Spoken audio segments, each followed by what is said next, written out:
Rail میں ہم سفر کر رہے تھے، ایک لڑکی کنواری اور بال خور نیچے ایک طرف کو کرنے کا آج کل ایک نئی ڈیزائن نکلی ہے، پہلے تو دونوں طرف ہوتے تھے، اب سارے بال کا ایک ہی طرف کر دیا تاکہ حملہ قوی ہو جائے۔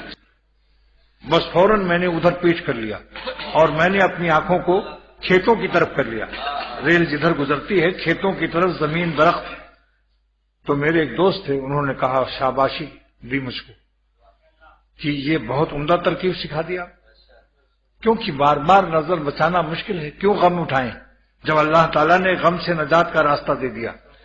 معشوقوں کی طرف پیٹھ کر دو اور کھیتوں کی طرف، جنگلوں کی طرف میں نے منہ کر دیا، اور مزہ بھی آتا رہا، خوب کھیتوں کو دیکھتے رہے، جنگلوں کو، درختوں کو، اور اس کی نظر سے اللہ تعالیٰ نے حفاظت بھی فرمائی اور سکون سے بھی رہے۔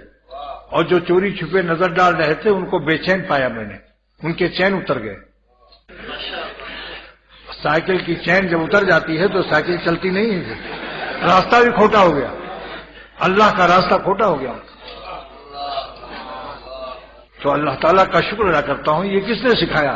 میرا شیخ وہاں تھوڑی تھا کہ جلدی بتاؤ حضرت اب کیا کروں، میاں حضرت کیا کرے گا؟ حضرت سے دعائیں لو، مگر حضرت کے بھی جو بڑے ہیں اللہ سے رابطہ رکھو۔ شیخ ہر جگہ نہیں ہوتا کہ تمہاری آنکھوں کو الفسٹن اسٹریٹ میں ساتھ ساتھ چلے گا یا ایئرپورٹ پر جائے گا کہ کدھر دیکھتا ہے۔ اللہ کے لیے شیخ سے تعلق رکھو، جہاں بھی رہو باخدا رہو، پھر شیخ کی دعا خود و خود لگ جائے گی۔